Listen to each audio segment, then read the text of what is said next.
welcome into the Big Ten Huddle. We cover every single Big Ten team. I am here with Jeff McMichael, Big Jeff, to do our preview of the Week 1. Jeff is going to go over 5 games this week in the Big Ten. He's going to give you some thoughts on the betting lines, the spreads, different things like that, who's going to win. And Jeff is going to kind of specialize in giving you some big game stuff like this. Welcome in, Jeff. Thanks for doing this. Hey, thanks, JR. Yeah, this is the first one where we're really going to get into the, week one, choosing the game. So really exciting. Obviously tonight we're getting going. So everyone's getting tired of talking about hypotheticals. I know you like to joke about the hypothetical national championships, the SEC wins. So we're going to start to find out what teams are real and what they're made of tonight. So it's awesome. Yes, we are. Yes, we are. Now, you went to a cool event last night. You want to tell people about that while I get the picture pulled up? Yeah, my son's on the autism spectrum, going to an inclusive program at Kennesaw State University. So they're one of like 11 schools that have inclusive programs. I got invited to an event last night. It's tied to the Peach Bowl, run by Gary Stokin. And, they, of course, have some games this weekend, Tennessee and Syracuse. And so the host of the event, and it's for supporting actually an association that supports Down syndrome students. So even though Jet there, he's on the right wearing the Ohio State, and we got to meet the host for the event, Tony Barnhart, who's known as Mr. SEC. So I know we all love pro SEC people, but he really was a great guy. Answered some of our questions, and this is it was at the College Football Hall of Fame in downtown Atlanta. So you can see Tony here wearing, a bunch of the different teams that are going to be tied to this weekend kickoff games here in Atlanta. So pretty cool.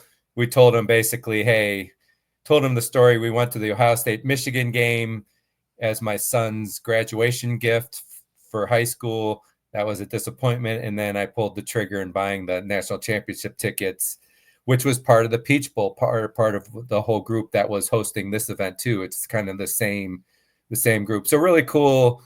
They say Atlanta is the heart of college football. I know Big Ten people not like to hear that, but I live in Atlanta. It really is true. I mean, that's not a knock against any other conference, but really cool. And if you haven't been to the College Football Hall of Fame, it's really awesome experience to do. So that was cool last night. And that's why we didn't go live last night. Got invited to that special event. So appreciate JR moving things around for us. Very good. Yes, of course. Glad you got to go to the event, and glad we got you to share your rules for the start of the season and for your betting. So let's go ahead and get right into that. We got Big Jeff's 4 key rules to start the season and for betting. Jeff, you want to go over those? Yeah, so before I go into individual games, which I'll be covering 5, just want to talk to a couple things, kind of like, I'm 50-something years old. I've been there, done that, seen many things. This rule number 1, do not overreact to all the first games. Now, I understand it's fun to overreact, but the reality is, college football is unique. There is no preseason games. These teams have been going against each other. The reality is, too, there isn't a lot of tackling going on in these practices, way less than they're used to, trying to avoid injuries. So really, these first games, they're going to be sloppy. I know Iowa State and Kansas State, everyone was going crazy over how sloppy it is. Well, the field is sloppy, and there's no preseason games here, folks. I mean, to expect these teams to hit the ground running is just crazy. So, keep that in mind as you're watching your team tonight. If they look great, don't overreact and think we're going to be, we're going to the playoffs. And I'm not saying the games don't mean anything, but just be leery. Teams evolve. They're going to look a lot different at the end of the year than they do at the beginning of the year. So that's just something to keep in mind. Number 2, just pet peeve of mine, the refs are not colluding against your team. I love when people talk about the game and, we didn't get this call and that's why we lost. And they fail to mention the calls that did go their way that helped them win too. The reality is, these calls tend to even themselves out over time. I know some fan bases probably don't believe this, but it's not like conferences are saying, "Hey, let's make sure we do some good calls against this team and formally communicate that so that one team can win." It just doesn't happen. I'm not a big conspiracy fan guy. I know that many are, but that's a number two thing. And then JR, just specific to my years in choosing Big Ten specific games, and I've been doing this for 15, 20 years. I have a buddy who went to Penn State, and we have a contest every year betting Big Ten conference games only, not the non-conference, and we assign confidence point to them. The method I've learned that works really well is this number 3 first. Understand how Vegas thinks. And what I do each week with each game, before looking at the spreads, I predict what the spread will be for every Big Ten game. Then I look at what Vegas actually has. In doing that process, but JR, you really kind of learn how Vegas thinks, right? And you look for disconnects. Like if you thought one team should be favored by 10, they're only favored by 7. Trust your instinct after you've done this a while. And that's what I do. I choose games based on if I see big disconnects where I think Vegas might be overloading one thing. So that's just advice. And it's just a good process to use to get familiar with the way Vegas thinks. And then the final thing, just a mantra for football games. It's all about two things: matchups and motivation. So there's a lot to those. Motivation is about which team is more motivated and excited and wanting to win that game. I'll give you a good example. When Missouri played Ohio State a couple years ago, Ohio State didn't make the playoffs. They were supremely disappointed, weren't real excited going into that game. Missouri was jacked up to be playing a team like Ohio State, and it reflected in the result of the game. And I don't mean to make a big excuse for Ohio State, but, motivation is a major factor. And then matchups. You look for that in betting, but matchups bring in the recruiting and how much talent each team has. And so think about, does one team, they have a really weak offensive line or something, and if the other team has a great defensive line, just that one big matchup mismatch can be enough for one team to win that game. So be thinking about, specific matchups, the talent disadvantage, because I could tell you this: offensive and defensive player callers, they're looking for those matchups, the weak cornerback that we're just going to pick on all day, right? We're going to audible the play based on who that guy is guarding, and if we think that's a good matchup. And so that's kind of how it works in football. And so those are just 4 guidelines there. So JR, before we go into the 5 picks and everything and me analyzing, any thoughts on those 4? Yeah, no, I think you hit the nail on the head. I think you're right. We shouldn't overreact to week 1 and game 1, but it's awfully fun to do so. So A lot of fun. Yeah. that's all part of it. But no, I think we should just get to the picks here. Let's get to each game. I think you have Nebraska here first. So Cincinnati versus Nebraska. This is played in Kansas City at the Chiefs Stadium. I'm sure we'll see side by sides of Dylan Raiola and Patrick Mahomes. I am waiting for Heinrich Harburg to get engaged to Sabrina Carpenter. Now I just feel like that has to happen if Dylan Raiola is going to be the next Patrick Mahomes. But I'm kidding. Okay. But anyway, I do think this is going to be a really fun game. I'm excited to see what you have going on here. Nebraska is favored by 6.5 with the over/under set at 51.5. Jeff, your thoughts? Yeah. So, and just to be clear, last year, picking Big Ten conference only games, I went 45-35 against the spread. So that's 10 games over 500. That's pretty good. I just know from experience if you're having that. And then for playoff games involving Big Ten teams, I went 5-3. The other thing to say, JR, because of coming off, what I talked about earlier, the unknowns of these teams not playing any games, all these transfers coming in, this will be the week I'm least confident in my picks. It's just only natural. We haven't seen these teams play, right? So I will be least confident, but I chose the 5 games this week that have the smallest point spreads. So 4 of them are single point spreads. And, a word of warning, any game where it's more than a 2 touchdown spread, I would just be leery of betting those games in general. They're just so prone to that late touchdown that kind of ruins the spread. Stay away from those games. Take games that are more 2 touchdowns or less. So let's get into Nebraska at Cincinnati, like you said. at Kansas City. Nebraska 7-6 last year. They broke their bowlless streak. They hadn't gone to a bowl since 2017. They only went 3-6 in the Big Ten, so I don't consider that a breakthrough. They're still looking to do that. Nebraska was only 2-5 in one-score games last year, so that's a concern because that's a continuation of why Scott Frost got fired from the previous regime, right? He just couldn't win those close games, so Nebraska needs to get over the hump there. They hope that Dylan Raiola in year 2 takes a big leap. And then the other thing to keep in mind is the play caller, Dana Holgerson, really well-regarded offensive mind. It will be, he basically had a half year last year trying to run that offense. I really expect to see better results in year 2 working with the same quarterback, because last year their offense, while it showed improvement, it went from 115th in total offense 2 years ago to 94th. That's still bad. I mean, they need to see much better improvement. On the other hand, let's look at Cincinnati just as a background. Went 5-7 last year, 3-6 in the Big 12. Scott Satterfield is going into year 3 for them. He needs to show improvement, or he's going to be on the hot seat for sure. They do return 7 starters, so that's kind of like, I would put that in the average category. Nowadays, teams are returning less starters given the transfer portal. He's going to be relying on many transfers to get the job done. So what I like to do with all these, I like to say 3 reasons why one team can cover, and then 3 reasons why the other team maybe can do it. So for Nebraska, what is first reason why they can cover that spread of 6.5? I think they're going to put up points against Cincinnati. I'm a believer in Raiola taking that big year 2 quarterback jump that we often see in very good quarterbacks. We talked about Dana Holgerson in the second year. And then importantly, he's going to have better weapons this year, helped by Kentucky transfer wide receiver Dane Key. His TD-INT ratio last year was 12 TDs to 10 interceptions. I expect that to be much better. And then the other thing is Cincinnati's defense last year only ranked 85th in the nation.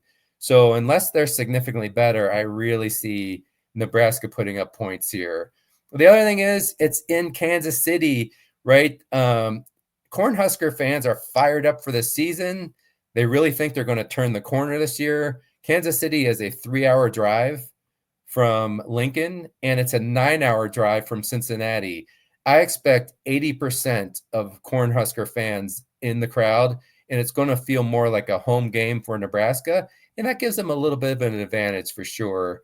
Also, the Matt Rule year 3 impact, I call it. We've talked about this before. In his 2 other head coaching stints in college, in year 3, he's seen the average number of games he's won increase by 4. So I don't know if it's going to increase by 4 this year, but I do expect it to increase. And then we're going to see the impact of the strong recruiting by Nebraska, 25th in the nation the last 5 years. So that's good. So why take this points with Cincinnati? I think a strong rushing attack will be a key for them. They have potential for that. They averaged 184 yards a game last year. That was 36th in the nation. And this year they have some talent at running back, 4-star former Ohio State running back Evan Pryor. And then Wisconsin tailback last year, Tawee Walker, had 864 yards. They got 2 good running backs, JR, for Cincinnati. So that bodes well. And then Nebraska was only giving up 101 yards a game last year. That was 8th in the nation rushing, but they have to replace the entire starting defensive line. So Cincinnati needs to hope that they can run the ball.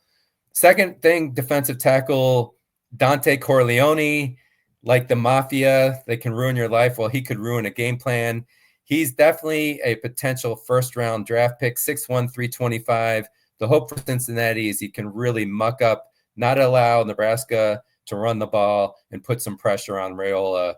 And then because their offensive line certainly has not been a strength. And then the final thing is keeping it close versus Nebraska and hoping they tied up. We talked about, being 2-5 in one-score games. The fan base is well aware of that. That even the team could be impacted by this. So, if they can keep it late close, that really gives them a chance, certainly to cover that spread, but maybe even potentially to win the game. So my call on this one, though, JR, I just think, they are going to make the advancement for Dylan Raiola with Holgerson. Cincinnati's not going to keep down the scoring enough. And really, Matt Rule and the program really need to turn the corner in this one-score games. I'm calling this as not a one-score game. Nebraska is going to cover the 6.5. I see it Nebraska 27, Cincinnati 17. And, man, are we going to have some fired-up Husker fans if it works out that way. Yeah, we are for sure. They're going to be really, really excited. Stopping the run is going to be a huge thing for Nebraska's defense, the defensive line, and everybody else. And, those talented running backs coming in from Wisconsin and Ohio State. That's, I think, Tyree Walker and Evan Pryor were the two that you named. It's going to be a big task for Nebraska's defense. I believe in this Nebraska offense. I would not be surprised at all if they score over 30, though. I picked them to score 31. Might just be the clock time running out that stops them in this game, because I think this Nebraska offense is going to be awesome this year. All right, Jeff, let's get to Ohio State, Texas. Go ahead and do this one.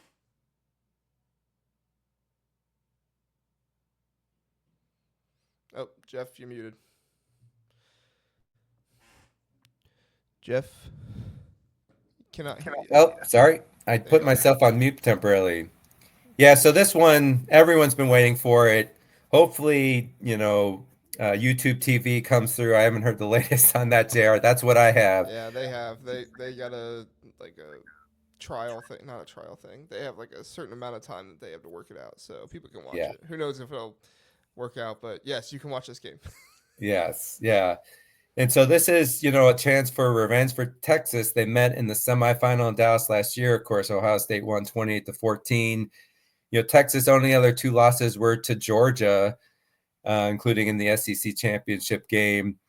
Both teams have lost a ton of talent, but Vegas is high in both teams because they know, based on the recruiting they've done, they're going to reload. It's younger talent and experience in certain areas, but Texas with the best FanDuel odds to win the national title at plus 550. And then Ohio State is tied for third with Penn State with the best odds to win the national title at plus 700. So we know Vegas thinks highly of these two teams, ranked number 1 and number 3, of course. And then that recruiting, last 5 years, Ohio State 4th in the nation on average. Texas is 6th in the nation on average the last 5 years, but really has ramped up the recruiting. This past year, they were number 1 recruiting class in the nation. So what this says, both teams are very deep, extremely talented, and they have a pipeline of players that have been chomping at the bit to get their chance to show what they can do. So that's something to factor in. So let's talk about why Ohio State can cover as a 1.5 point favorite. The talent drain at Ohio State was substantial. It's well known. A record 14 players taken in the NFL draft. I do think that talent drain is somewhat overstated, given that elite recruiting and Ohio State strategically bringing in some transfers to shore up some weak spots. So an example, defensive line, Ohio State lost so much, but defensive end Bo Atkinson from North Carolina, really highly regarded to help fill that gap. And then even other position groups like tight end Max Clare to come in to make the tight end group even stronger. So, I think Ohio State might have just as much raw talent as last year, but it's not as good because it's not experienced talent across the board. And so, another example of that too, Caden Curry, defensive end, he's now 22 years old. He's a man, like an adult waiting to get their chance. So that's something that needs to be factored in. With all those players coming back last year, there were many others that had another year to develop, a year to get older. And then you're going to see the impact of that this year for Ohio State. The second reason Ohio State can cover, they have the two best players on the field. Everyone knows they're unicorns. You have on offense, Jeremiah Smith, breakout year last year, 1,300 yards plus, receiving 15 TDs as a true freshman. He had the game-clinching catch against Notre Dame in the title game. Even if Texas doubles him, and Texas did show last year they can contain him by doubling, but when you do that, against a team like Ohio State that has so many weapons, it opens up opportunities. You talk about matchups. It means there's going to be other really favorable matchups for Ohio State to take advantage of. So even if Jeremiah Smith doesn't have a huge game, he's still going to have a huge impact every game on game planning if teams decide that they need to double team and have a safety over the top. It opens up things for others. And then Caleb Downs, consensus best defensive player in college football, certainly the best defensive player coming back in the Big Ten.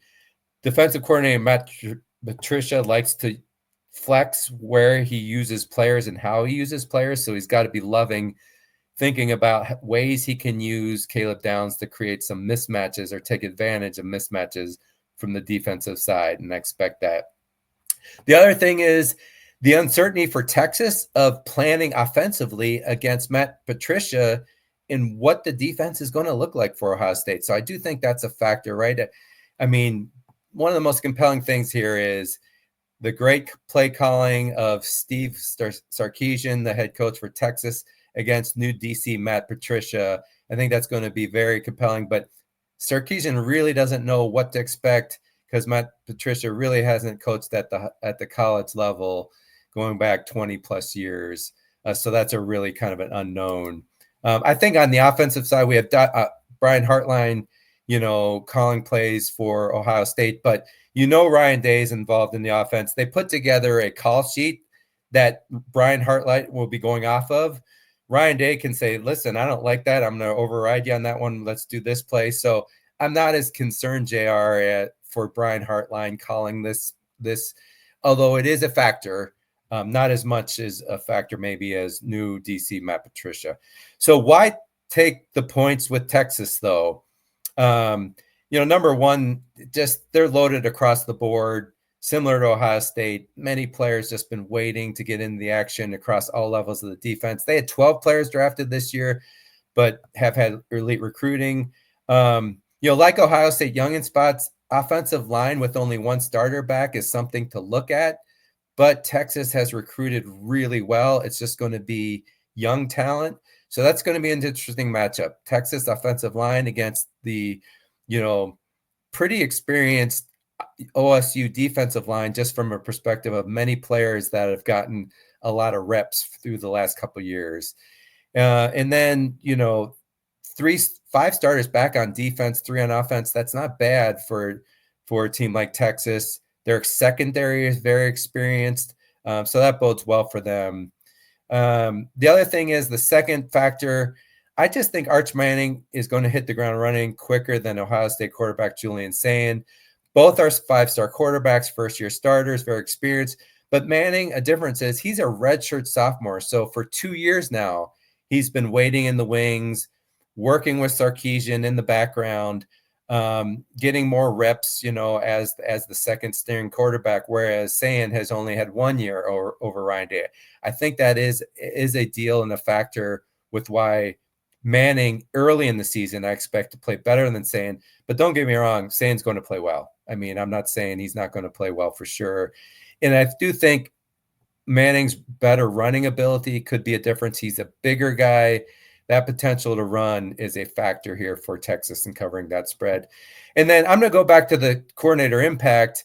Even though I don't think it's huge, it could be when you're talking about this is a game where it's 2 teams that are basically even. So even just a little factor of the DCs for Ohio State being new, it takes time to sync with your units. And we saw that when Ohio State hired Jim Knowles. In year 1, 2, they were significantly better, but in the big games, they weren't exactly in sync and had some things that cost them the game, especially against Michigan. So that can be a factor here. Texas's staff has been together for a longer time. So I do expect as the year to go along, Ohio State's teams to be better in sync, and you're going to see Ohio State prove more and more. That could be the minor difference when you're talking about 2 teams that are so close here in this game. So what's Big Jeff's call? So toss-up game. Obviously, turnovers are going to have a factor here. JR, I know many people, including you, believe very low-scoring game. I do see that in the first half for sure, as teams are feeling themselves out. When teams are fired up too, the defense where it takes more energy on defense. That energy results in, them kind of dominating the game early on. But I think there's too much offensive talent on the field that in the second half, you'll see things start to open up just because there's too much talent not for that to happen. The defense starts to wear down a little bit more. It takes more energy to do that. But ultimately, Texas and the nail biter, I'm choosing that Arch Manning playing a little bit better than saying the consistency of Texas coordinators rules the day. Texas 24, Ohio State 21. If it flip-flops the other way, not surprised at all. And I really wouldn't bet this game, to be honest. I don't feel super confident in this, which is why this matchup is so compelling. Yeah, my thing I keep saying on this is I'm not going to bet the money line or the spread. I would just bet the under on this one. But the under is even shrunk down to 47.5 now. So apparently this, people are betting the under on it already. So if you got it at, I think it was at 49.5 when it opened, then you were probably better there. But yeah, just going to be an interesting game. Very, very fun. Very fun to see it. Beginning of the day. We don't have to wait around all day for this one. It's going to happen right off the bat at noon. And I'm looking forward to it. So, Jeff, interesting one here. You've got Maryland and Florida Atlantic. Florida Atlantic at Maryland. Maryland is favored by 14.5. So 2 score here, but the over/under 61.5. Apparently, the Vegas believes in this Maryland offense and in this Florida Atlantic offense as well. I feel like Maryland might have a better defense this season than some people are giving credit for, but I'm interested to hear your thoughts, Jeff. What do you think? Yeah, so this is an interesting. I'd feel a lot better if it were 14. At least you could get a push, but 14.5. Mike Locksley has done a solid job in his 6 years, I guess 7 years actually at Maryland. But really, this is a pivot year for him. Last year, really disappointing, 4-8 overall, 1-8 in the Big Ten. And this is coming from 3 seasons that were pretty good, including 3 straight bowl wins. Maryland's no longer in the rugged Big Ten East, so more is expected of them. It is worrisome that he said he lost the locker room last year. So I think a major concern is, which direction is this program headed in? It's not going to be easy. Also, he lost his starting quarterback, Billy Edwards Jr., in the portal to Wisconsin. And the Terps only returned 3 starters on offense, 1 on defense. Just 42% of production is back. That's tied for lowest in the conference with Purdue. So really an important year, obviously, for Loxley. That's kind of the background for them. Florida Atlantic, the American Athletic Conference, they went 3-9 last year, 1-7 in conference. And they have a new coach, Zack Kitley, first year at the school. He's also the offensive coordinator, which I find interesting. They have just 2 returning starters on offense and 1 on defense. And Lindy's has them as the 104th best team. And then our good old ESPN SP Plus, which I do like, it's the 110th best team in the nation. So, this is not a talented Florida Atlantic team for sure. First year coach. I think that's good for Maryland. So let's get into why Maryland can cover 14.5 points. First, Mike Locksley, despite his challenges as coach, he's an A-plus coach in the non-conference. Did you know, JR, Locksley and the Terps have the current nation's longest non-conference winning streak at 15? And that includes wins over Virginia Tech, West Virginia, North Carolina State. They beat Virginia twice, and Auburn. So that includes some good teams, right? They have that tendency, play well in September, sometimes jump into the top 25. I do think it bodes well for them to start out again 3-0 this year before the trip to Wisconsin. So, that's number one, why my American could cover. The second thing, and you just mentioned it, hope that the young 4-star talent that's on the defense will emerge. So Mike Locksley's recruited well.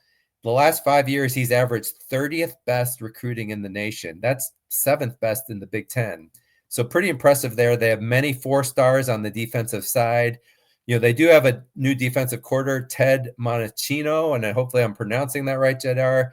JR, he has strong offensive experience. He has strong experience, in the NFL. Just reading about him, he definitely plans for a more aggressive defensive style. Prior DC, Brian Williams was more a read and react guy. So the thinking is, if you have better talent, let's get aggressive with that talent. And I'm expecting that. Last year, they were just 80th in the nation in total defense. That needs to improve. But I think, they have a chance to do that with a new DC and some good talent. The other thing is the third reason, FAU with a new coach, player attrition, very few starters returning. They had a lot of transfers going out, just 3 starters back. They lost their leading receiver to Tulane, which we're going to talk about later. So Amari Hayes, Tulane's picked up a lot of good talent. Their leading rusher, CJ Campbell, went to Rutgers, and another guy went to Tulane. And then on defense, they lost their top tackler, CJ Hurd. So, that doesn't bode well for Florida Atlantic. Some of the things that, why would you take Florida Atlantic? They do have a good transfer quarterback, Caden Veltkamp. He came from Western Kentucky. Jared, 3,100 yards passing, 66 completion rate. And then their second leading receiver from Western Kentucky transferred in with him. So he has some familiarity with Easton Messer, who had almost 800 yards receiving. And then 2 of the 3 starters returning are from the offensive line. So hopefully they can get some potential, good passing offense against the Terps here. The other hope is, hope that Maryland's young quarterback struggles. So I believe they haven't named a starter yet. I still think Malik Washington will be the guy. He's a local Maryland kid, 4-star. The other player could be Justin Martin, transfer from UCLA. But even if he doesn't, no matter who that is, hoping that inexperienced quarterback, a new offensive coordinator, also in Pep Hamilton. So going back to the players and coaches needing some games to get up to speed, that's the hope for Florida Atlantic, that Maryland won't be able to hit the ground running with those new quarterback and new OC Pep Hamilton. And then, the offensive line is a huge question mark for Maryland. They lost also Ty Felton, their number 1 receiver. They lost their best running back, Ryan Hamby, to Indiana. So, that's what Florida Atlantic is hoping for. So my call, though, Maryland does not struggle early. 15-game winning streak. I like the Terps to actually cover here, JR. I'm having them not cover that over-under, though. I'm taking Maryland 37, FAU 20. So that's a 57 combined point. So that's going on the under. But more importantly, my focus always is on which team's going to win the game against the spread. I'm taking the Terps.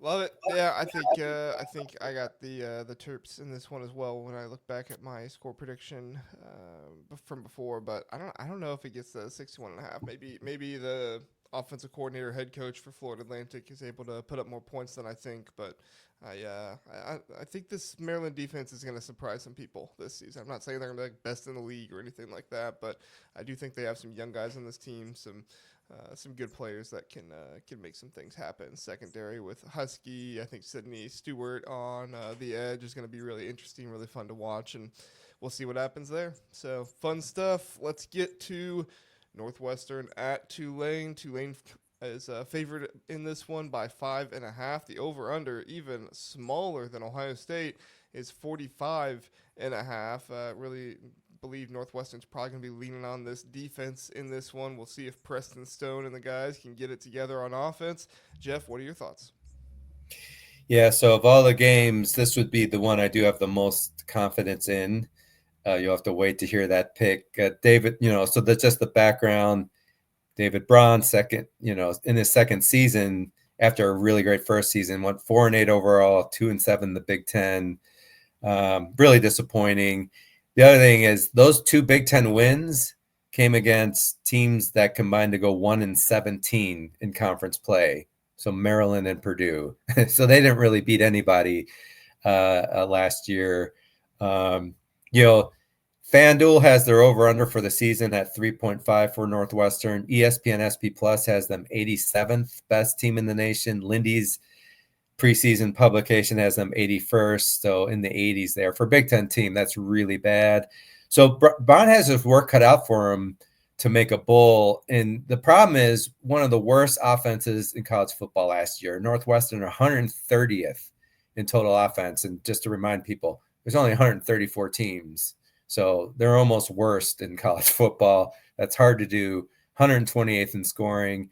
And no matter how you look at it, I mean, like their average yards per carry, 3.3. That's 17th in the Big Ten.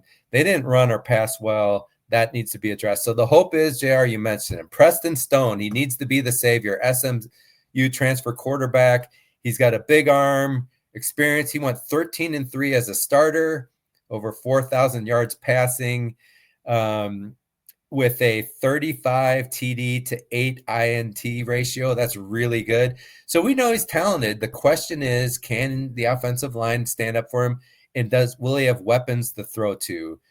So that's really the questions for Northwestern. The Tulane, run by John Sumrall, 32-9 in 3 years. He's also taken the Green Wave to 3 straight conference championship games. Very impressive. Last year, they were 9-5 overall, 7-1 in conference. They lost to Army in the conference championship game. And then the coaching staff in this program, they know how to win. Lindy's had the 45th best team in the nation. ESPN Plus, exact same, 45th. It's very interesting. So, just from a rating perspective, Tulane is definitely much higher than Northwestern. So let's get in. Why take the points with Northwestern? So the hope, Preston Stone gets enough protection and the offense can thrive enough and go from one of the worst in the conference to solidly average. That's all I'm asking, JR. Just be solidly average. That'd be a big win. They do have that talent and experience and good mobility in Preston Stone. Hopefully, they have a transfer wide receiver, South Dakota State transfer Griffin Wild, over 1,100 yards receiving, 12 TDs. They need him to become a true number 1 threat because the next returning receiver, Frank Covey IV, had just 10 catches. So that's a real worry of mine, JR. I know Stone is good, but is he going to have the weapons to throw to? Their offensive coordinator, Zach Luan, is in year 2. So hopefully, again, year 2, common theme. I do think you'll see offenses get better, but the issue is he didn't have Stone the coach last year all season. So that will be interesting to see. They need to hit the ground running here in order for Northwestern to cover the spread. Defense is a relative strength for Northwestern. They need to control the trenches and hold down a good Tulane offense. So, in general, defense is pretty good for Northwestern. They were 56 total defense last year, 37th in rushing defense. That's pretty good. They do have a star defensive end, Anto Saka, expected to have a breakout year this year. Really good NFL potential. And in general, the defensive line for Northwestern, 3 of 4 starters back, good depth. So the hope is Northwestern controls the line of scrimmage, beats basically the Tulane offensive line. But I'm, the third one, I'm searching for a third reason to take Northwestern, JR. Struggling to find that third reason really speaks to why I do think Northwestern will struggle. And so let's get to why Tulane can cover. I just think they likely have more talent than Northwestern. They lost a lot of players, but they had really good transfers. They have 5 preseason first-team All-AAC players, according to Lindy's, 3 on offense and 2 on defense. Senior offensive tackle Derek Graham is the top-rated NFL prospect in the conference. Could go very high. They lost Micaiah Hughes to Oregon, so that's a big loss, but replaced him with Louisville running back Maurice Turner, and really has some good talent returning. I mentioned some of those transfers earlier that came from other programs. So, people believe in what John Summerall is doing for Tulane. He's obviously has a strong winning culture, and that's reflected in the talent he's brought in. They're on defense. They maybe even have more raw talent than the prior year. That ranked 24th in total defense in the nation. So they were really strong last year. So number 2, take Tulane. Good options at quarterback, so that should keep the offense hovering. So Darian Mensah transferred to Duke. Tulane brought in 4 transfers. It's amazing. One of them, BYU transfer Jake Retzlaff, and former Iowa and Northwestern quarterback Brendan Sullivan. Those two have been battling it out for the quarterback job. Unfortunately, Sullivan had an injury a couple weeks ago, so that's kind of put Retzlaff in the driver's seat. He's appeared to move ahead. But just the fact that you have someone like Sullivan who could finish second in this quarterback race, he actually had, I was surprised, 69% completion percentage and good mobility, big body, 6'4", 220. So Tulane has good options. If one of these quarterbacks is not doing the job, the other one can come in. So that bodes well. And then this is a confident, well-coached team, like I talked about. I just think this program is rolling for Tulane. They're top confident. Northwestern is looking to build confidence. That's why that favors Tulane to cover the spread. So let's make the call here. If Northwestern was playing at home, I would feel better about them maybe covering this. But for all those reasons I stated, road game, this is a big deal for Tulane for recruiting. No matter what Big Ten team you beat, that's a big deal. And just given their coaching and confidence, I just think this favors Tulane. I'm not calling this in a big Tulane win. I'm going Tulane 27, JR, Northwestern 20. So that actually is going the over here slightly at 47. But importantly, I'm saying Tulane's going to cover 5.5 against Northwestern.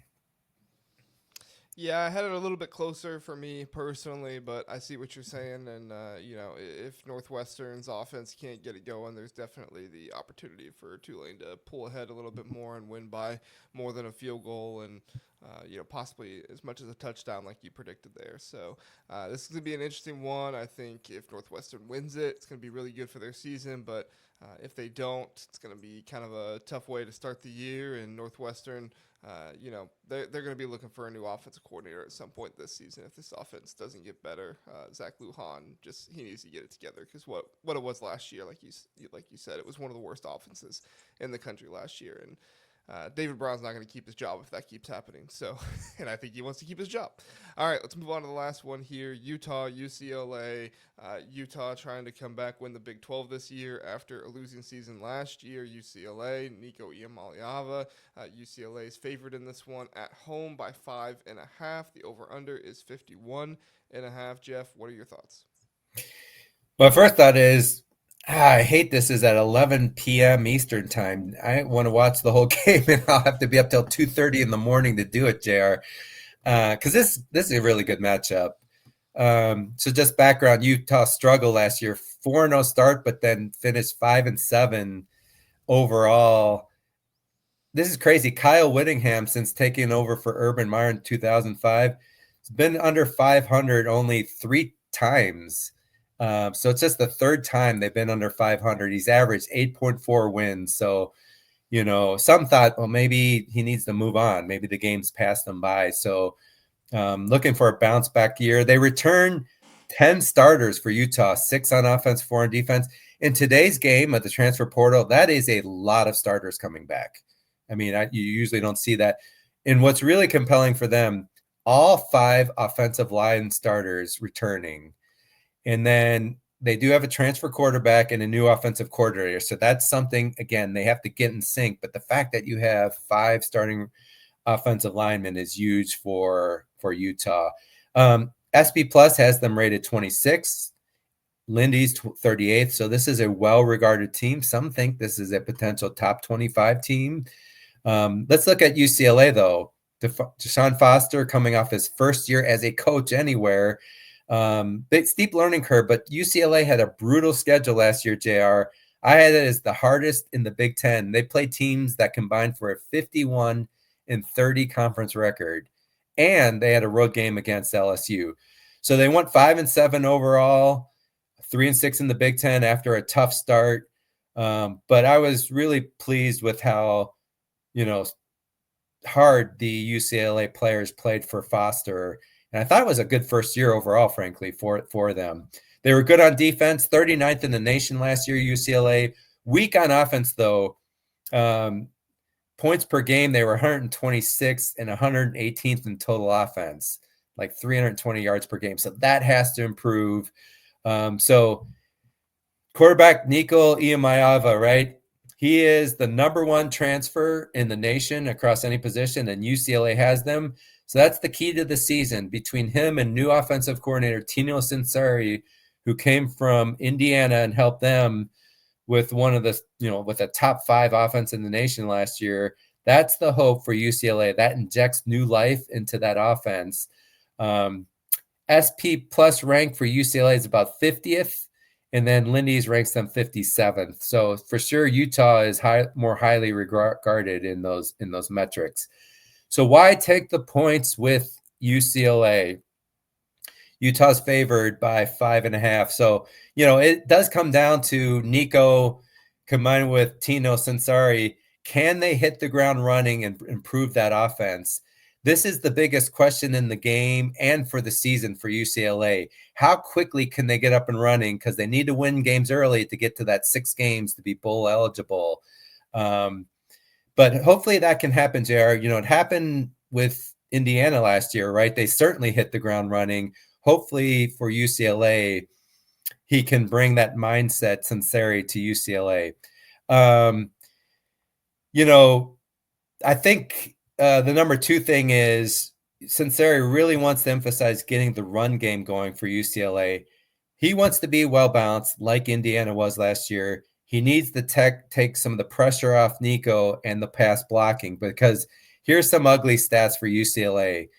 Their run offense went from 16th in the nation in 2013 when Chip Kelly was running the offense, 16th to 131st last year under Eric Bieniemy.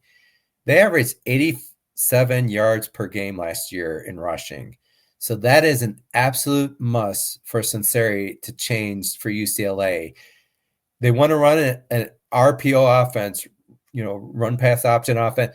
In order to do that, you need the run game to be effective for defenses to believe that UCLA is going to run. So they just can't just assume UCLA needs to pass the ball. And it's going to take the pressure off that pass blocking, and that's been bad for 2 years from now. UCLA allowed 34 sacks, ranking 16th in the Big Ten last year. So they also have a new line coach this year. So it's vital for this new coaching staff to align and get up to sync and get this offensive line to be blocking better, to give Nico a chance. On the good side, they got some running backs. Jalen Berger has a lot of experience. Cal transfer Javion Thomas averaged 6.3 yards per carry last year. So if that offensive line can gel, it bodes well for UCLA. And then the final thing, the defense, if it doesn't drop off for UCLA, hopefully they can contain that Utah offense. And that Utah offense has a lot of new skill players. So the defense, the last 3 years, has not been the problem for UCLA. Ranked 42nd 3 years ago, 10th 2 years ago, 39th last year. Not great, but still solid, right? The issue is they returned 0 starters from last year. So they need to hope the transfers they brought in under second-year coordinator, I'm not going to even pronounce his name. I'm going to say Mr. Malo. Mr. Malo needs those transfers to come through. Actually, Bill Connolly thinks UCLA's defense is going to be pretty good, 36th in the nation. So, that's the hope. Hopefully that defense can contain Utah's offense. Let's talk about why Utah can cover the 5.5. They expect to have a nasty defense this year to hold UCLA in check. Defense has been Kyle Whittingham's calling card since he's been at Utah. Last year, they were 25th in scoring defense, 29th in total defense. And this is in a Big 12 where it's known for high-flying offenses, right? So that's really impressive stats, despite their lack of success last year. It's loaded with experience. They get back the leading tackler from 2 years ago, linebacker Lavani Damune. They also have a preseason first-team All-Big 12 linebacker, Landon Barton, and an experienced secondary with all juniors and seniors. So this is really an experienced group on defense. Going to be challenging for that UCLA offense. Game number 2 for UCLA. Games are won in the trenches, and Utah returns, like we talked about in the opening, all 5 offensive line starters, and they're good. 3 seniors. The other 2 our preseason first team all Big 12 rated by Lindy's. And then they have a tackle, Spencer Fano, who's rated the best NFL prospect in the Big 12, projected as a first round pick. JR, this is a loaded defensive front, really good for Utah. And that's going to be a challenge for UCLA, who's only returning one starter on the defensive line and is rated kind of in the middle of the pack for the Big Ten. So this is a big matchup advantage for Utah. Second reason for Utah, multi-dimensional quarterback who had a strong season under a new offensive coordinator, providing hope for them. So they're bringing in New Mexico transfer dual threat cornerback Devin Dampier. He had 2,800 yards passing. The dude is multi-threat though, JR. Almost 1,200 yards rushing from the quarterback position. So that's going to put a lot of pressure on that UCLA defense with a dual threat like that. He played in offensive coordinator Jason Beck's offense, and Kyle Whittingham brought him in to Utah to fire up and get that Utah offense improved. So I do think that bodes well, that familiarity of the quarterback with their OC behind that offensive line, all five starters for Utah. So my call here, probably not going to be surprised. I think UCLA, it's going to take some time for that offense to get going. I do think it will get better as the year goes along, but this is going to be a really tough Utah defense they're going against on the road. There is some uncertainty for Utah of how quick Dampier in the new OC will hit the ground running. But the fact they have that experienced offensive line to run behind, it's just huge. So I really like Utah here for that reason, the cover 5.5. But I'm only calling it Utah 27, UCLA 20. This is not a downer on UCLA. I think they're going to get better and better as the year goes along. I just do not like this week one matchup at all. So I'm taking Utah to cover this one. All right. Well, you heard it here. So Jeff is picking Utah, picking three of the non-Big Ten teams to win of your five here, Jeff. So I appreciate the honesty, and we'll see how we do. I'll be keeping track of our pick, well, me and Zach's picks, and then Jeff, like you said, is going to keep track of his picks like he did last year as well. So we'll try to see how that goes. But yeah, really good stuff here, Jeff. Appreciate you coming on. Any final thoughts before we get out of here? Yeah, other than to say, for the rest of the games, I like the Big Ten in most of them, but someone is going to get upset. So I don't know, JR, over the other games, did you have any surprise upsets, or were you going all pretty much for Big Ten teams?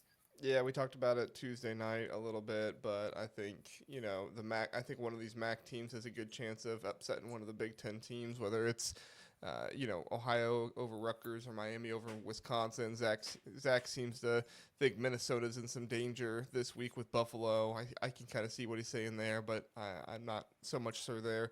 And then also Purdue, just so many new players going up against Ball State. Ball State not really supposed to be a great team this year, but how long is it going to take to gel and mesh? We saw UNLV really struggle against Idaho State in their season opener, so Purdue might struggle there too. We'll see.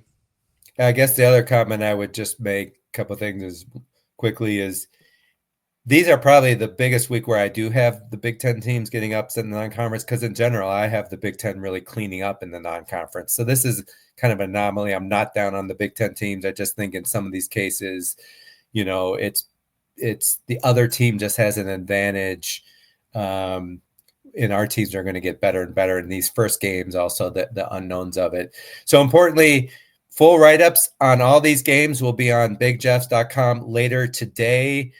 Do follow me on Twitter, X, at bigjeffsftball, and I appreciate the time today. Very good. We appreciate it, everybody. Thanks for listening. Jeff, thanks for being here. Have a good one and enjoy watching football.